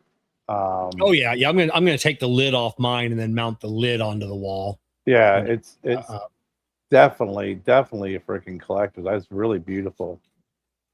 Really beautiful. But to your point, Dad, there were some back orders and stuff. It took a minute. It was luckily how long did it take you to get it? It was a while, and luckily I got a good friend of mine that works he actually used to work for Tires Plus as a store manager, and so now he works for Meyer and Dutch, and he's my rep, so occasionally he'll just like 2 weeks ago he sent me a thing. Hey, do you want any of those CAO like America 250s or whatever? And I go, yeah. How many boxes can I get? Because usually a lot of this stuff is like 2 boxes. That's all they allow, like the small guys like me. And he's like, oh, hold on, let me check. Like the next day he goes, yeah, never mind. That was a mistake. We don't have any. Yeah, I'm like, he did have some of the Oliva soccer football humidors. And I'm nah. Yeah, I'm like, as cool as those are, I'll never get rid of them. It just nobody wants it. Anybody that already wanted that already bought it. Yeah, and it's soccer. No Yeah. offense, but Yeah. yeah, they're 6x50. The cigars, and every place I'm on here where I'm looking, it's that they're priced between 150 and 159, and Okay. you can't find them anywhere. All right. So yeah. So I remember that being about the MSRP. So I'm Mhm. all about MSRP. I don't like selling above, unless it's the CAO Amazon basins. So the last couple years, I'll keep my box until or my 2 boxes until close to the end of the year when you start seeing in some of the groups, hey, does anybody have this year's basin? I'll be like, I got 2 boxes, and even then, I'm usually $30 or $40 over MSRP. Yeah. Only because I've hung on to them, so I kind of need to make a little bit more money. Mhm. Because I hung on to them so long and aged them for you. I gotta take some They're extra. so good too, man. They're so good. They are good, and I've never opened up a single box that I've had over the last couple years. I've always been out somewhere and I'll buy one. I've never kept any for myself. Really? Yeah, out of the boxes. Yeah, it was I didn't get any of those, so yeah, so a lot of that stuff on that America 250 from CAO. Oh yeah. Yeah, a lot of those, like I said, because Meyer and Dutch is the wholesale arm of who's it, STG or General, one of the two, because it's them and Santa Clara. Yeah, in Santa Clara. So so it's so sometimes it's tough to get some of the popular stuff, and then like I said, being a smaller online retailer like myself, I'm usually very limited about what I can get on that stuff. It's usually a box, maybe 2 boxes. I was surprised I was able to get 4 of these Buffalo Trace. I don't know. I think that maybe that was the limit, was 4. Mm-hmm. Yeah. No, I mean, it's they especially some of those really nice things that we saw. I mean, you're definitely going to be bigger clients, bigger companies. Oh yeah, they get the Opus and the Davidoff. They get all that stuff. It's. But I understand. It's just when you got somebody that wants even like sometimes Abe gets frustrated. Like on a newer release. He's like, oh, I'll take 100 boxes, and they're like, we can only get you 25. What am I going to do with 25 boxes? Yeah. What am I might as well not order any before I order 25. It's like give me 100. Give me. I've heard Jeff from Corona the same thing. I'm like, yeah. That sounds familiar. Good. I'll take 1,000 boxes. Jeff, we only have 2,500 boxes. Okay, I'll take them all then. Can I have all of them? Yeah. So that's funny. Yeah. This Wednesday at Boda Cigars, Zaya is going to be at they're doing a cigar event with El Septima. Really? Yeah. Yeah. I'm surprised he's nothing against Boda. I'm surprised he's slumming it in South Carolina. He likes the big. If you watch him, he likes the big markets. Easy, buddy.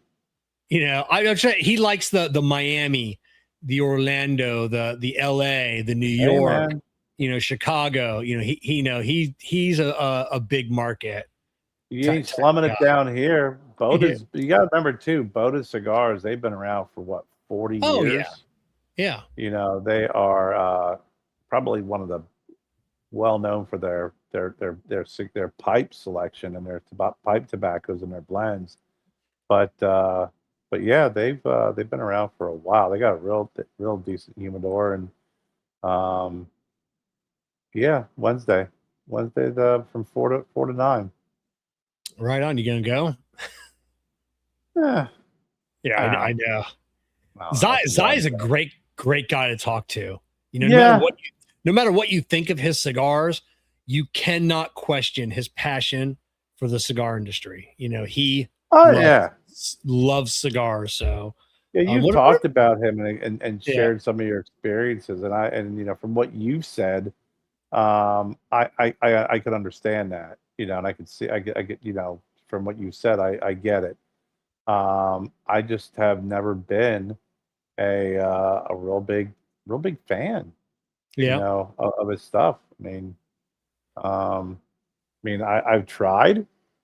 I have tried, and some things I won't pay that much money for a cigar because the other cigars that I've had, in my opinion, just were not a high quality cigar, and they were 15, 16, $20. I mean, just anything more than that, I can't imagine, that the quality is going to be $100 cigar quality.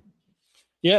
Exactly. What about the Dunbarton event with Lafferty? Are you going to go to that one? Mm-hmm. Are you? That's Yeah. cool. I'm gonna try and get to go to that one. Yeah, that one is that's over at Yeah. What was the Stevens Lounge there? isn't that terrible?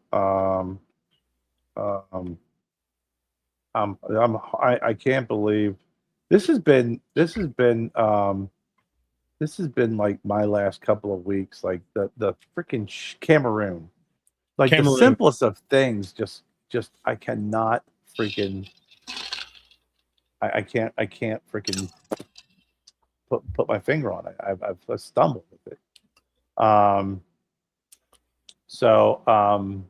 That'll be a good event. Small lounge though. It's I loved it. So yeah. Hopefully it's not super busy because it does. You can't fit a ton of people in there, but it's what's pretty bad is trying to look. Man, some of these companies, dude, their websites just, I don't know. You and I talked about it before, it doesn't take that much of an effort, Yeah, especially like some of these, lounges and even companies that are holding events, and they don't have like Corona Cigar sets the bar, sets the example when it comes to an event calendar. Like you go to their website and you can click on events, and like for the next, for the rest of the year, you can find out what event is happening at what time, what date at any one of their stores, and you can figure out what's going on, and it's how these manufacturers that have cut and lights, don't have an event finder, because what's going on. Just create a calendar. I mean, I can create a calendar on my website. There's a plugin for that. And it's not difficult. It's not difficult, and it's just so frustrating. It definitely is, because it's especially when you're trying to if you're going to promote your product and you want maximum people there, and you want to have invite people to the event. Yeah, have a calendar, have it to where you could sign up for a text alert or an email alert, especially in like, oh, hey, there's an event at Cameroon, in November with Steve Saka. I want to remember that, so you click on it, like, hey, send me email alerts, and then customize them. I would like an alert, 90 days out, 60 days out, 30 days out, so you get, hey, Kerr, there's an event coming up that you asked us to remind you about, so it's not that. It's this Thursday. It's this Thursday. And, yeah. And I had to go on the Facebook page to find it, because I go to their website and I look at their events, and Tuesday, the last event was from 2007. Tuesday is $10 Tuesday. Wednesday is Old Fashioned Wednesday, and then Tuesday is $10 Tuesday and Old Fashioned Wednesday, and then $10 Tuesday, and that's all they have repetitive on here, and I don't see anything. My local Ambets around the corner from me, and it's just a little Ambets, has an amazing calendar. I can see what food they're having, what entertainment they're having, when the Queen of Hearts is, all of that.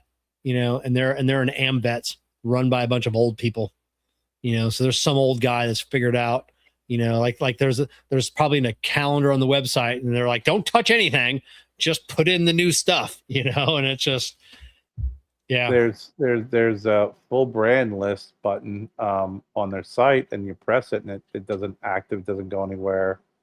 I mean, there's a membership that you can sign up for, and then there's also join the maybe if you're on the email group. But again, you're not gonna be hooking too many people in if your website is not user friendly, and if it doesn't have what's going on in big bold colors. I mean, I got to go on here and look at Steven promoting the shit out of this thing. Hats off to you, Stephen Finley. He's promoting the living hell out of it 7 hours ago for David Lafferty's going to be in Thursday night. Yeah, maybe bring that up to Steven. It's like, hey, maybe have a calendar on the website, and then have the ability to send, alerts, for events that people are interested in. And then you could also gain interest. It's like, hey, we have 30 people or 40 people that have requested more information, on this event. And then maybe at the 30-day mark, you sign up for 90-day, 60-day, 30-day, or whatever it is, multiple reminders. And then on the last reminder, an RSVP, hey, let us know if you're thinking about coming to this, coming into this, simple. Yeah. Check mark. Are you thinking about coming? You don't have to, your answer is not, set in stone, but just let us know if you think, you're going to come. Yeah, check your check your because just to make sure I'm not too crazy. Check your messenger real quick. Okay.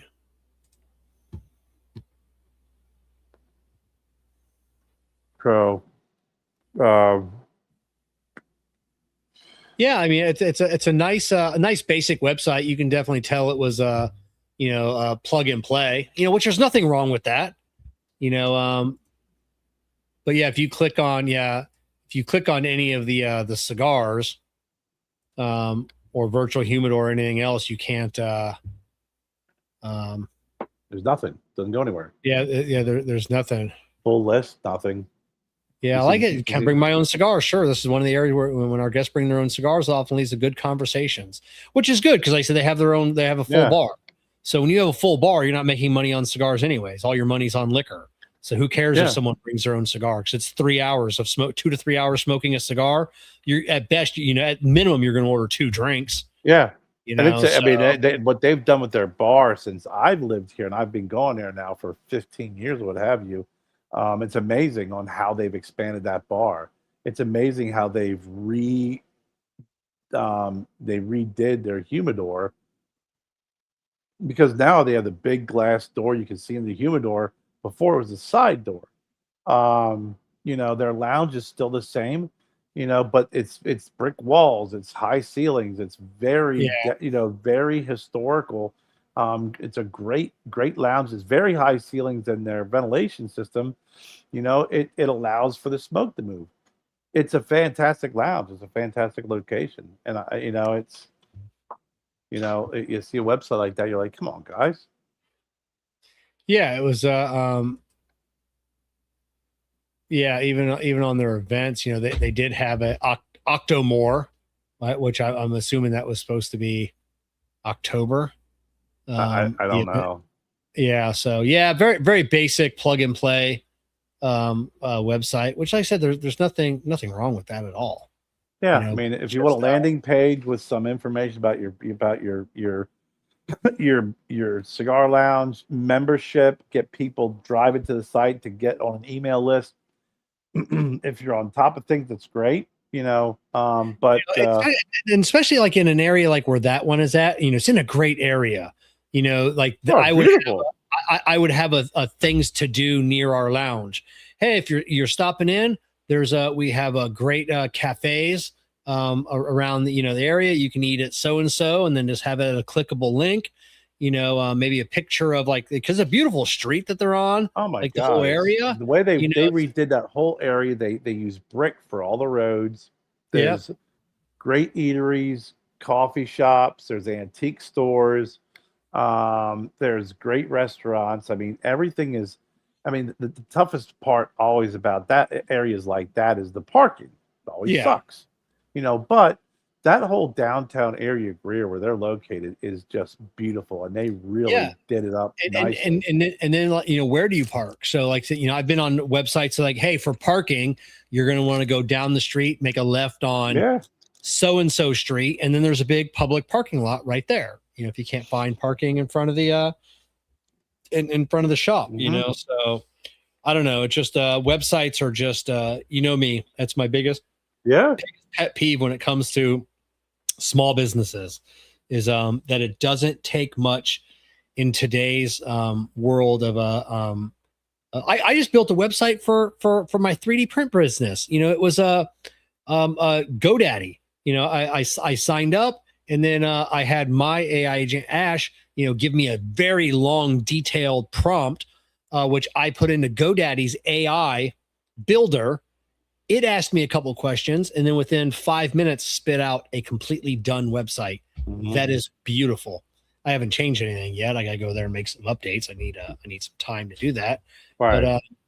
But yeah, it's just AI built websites, plug and play, drag this. You've used like Shopify or another. You drag this box here, and then what do you want? What do you want this box to be? Oh, you want to contact us? Okay, there's that. Drag that box over. I use GoDaddy, Wix. Shit. After you're on it, like I just use Adobe Illustrator, and it's like you get a little rusty because we don't use it all the time. But once you get on it, you start navigating through it.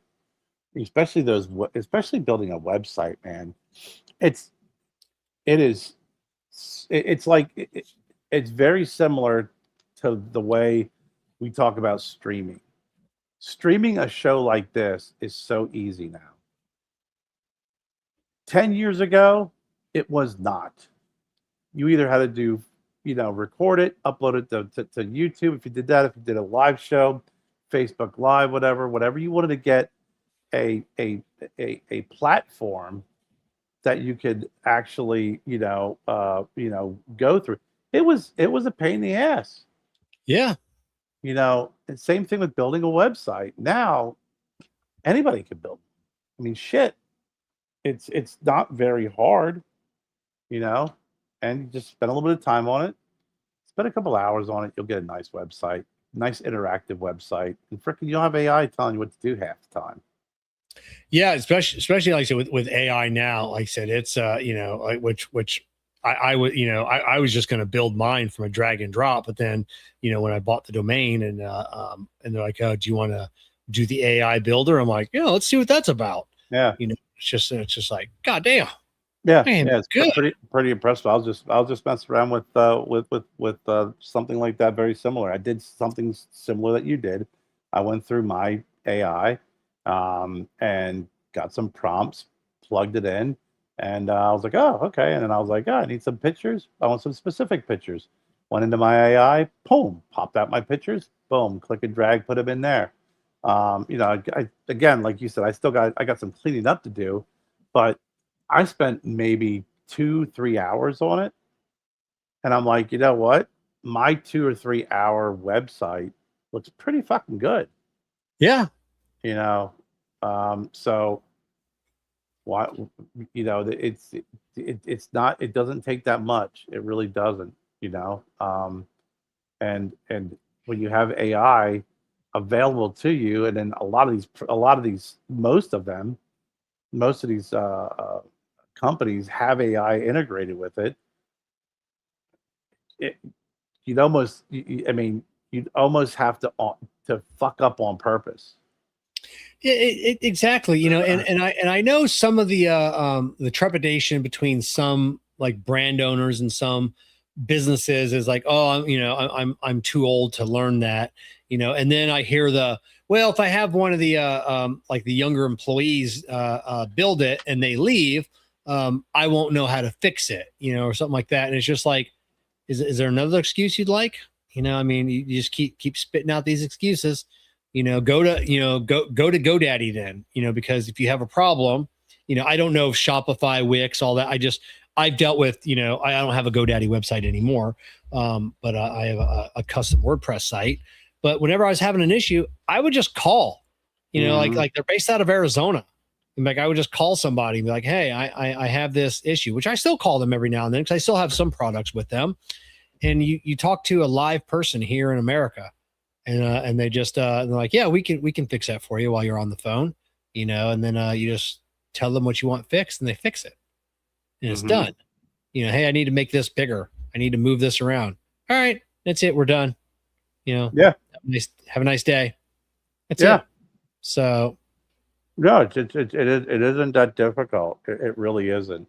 And I don't know why. To your point, it's like you said, if you're building it from WordPress or you're building it from scratch and you have somebody doing it, that's a completely different story. But that's not the case anymore. Really shouldn't be. I mean, it shouldn't. At least in my opinion. Exactly. And then now, even like with all the, I had, thank God for my AI agent Ash. Helped me out with some security last week, and I got hit with over 10,000 bot attacks today. From all over the world, and just kept getting emails. They're blocking them, and he helped me with that. Walked me through, which plugin to choose, how to activate the plugin, the settings, step by step. And I got it all figured out. Didn't have to pay anybody. Yeah. So no. All right, William here, How to Their Cigars Daily. Oh, I forgot to. There's one topic I was going to bring up. Maybe we'll talk about that next week or so. It was Tim had done a video on the Nicaraguan elections. Basically Maduro canceling the elections, and we will have no more elections. Which nobody ever expected them to have any more elections, anyways. But I'm just waiting to see what our government retaliates with that. Yeah, when it comes to tariffs. You go ahead and talk all you want about the Nicaraguan elections. I'm just going to sit back and listen and be quiet. Yeah. Like I listen to him. I don't know. It's Kevin. I don't know. Yeah. That's the reason why Jeff Borshwitz is banned from Nicaragua. He can't go. He's on a permanent ban list, for voicing his opinions on, on the regime. So. Yeah, no, thank you. I'm good, man. I'm good. I will sit back and be like, hey, listen, that's the politics that's beyond my my scope. That's it. Above my pay grade. Above my pay grade, exactly. I ain't saying shit about shit. That's it. I'd like to visit sometime. I'd like to. Yeah. I'd like to visit Nicaragua sometime. I definitely would. And to each their own is the way I look at it. Yeah, I'll go to Honduras instead. It's better. No. So that's funny. Yeah. All right. On that note, I think we're gonna wrap it up. Next Monday night, we've got we don't have a Puff and Ponder podcast. We've got an I Tap That Cigar show with the crew of Hayes Gray Cigars on. I'm looking forward to meeting those guys. I was introduced to their cigar brand through through Wolfpack. Yeah. Belong to the Wolfpack. They sent us their monthly cigar clubs, and I got their cigars. I was like, Hayes Gray, they're pretty good. So right on. So we'll see everybody back next Monday night for the I Tap That Cigar show. So everybody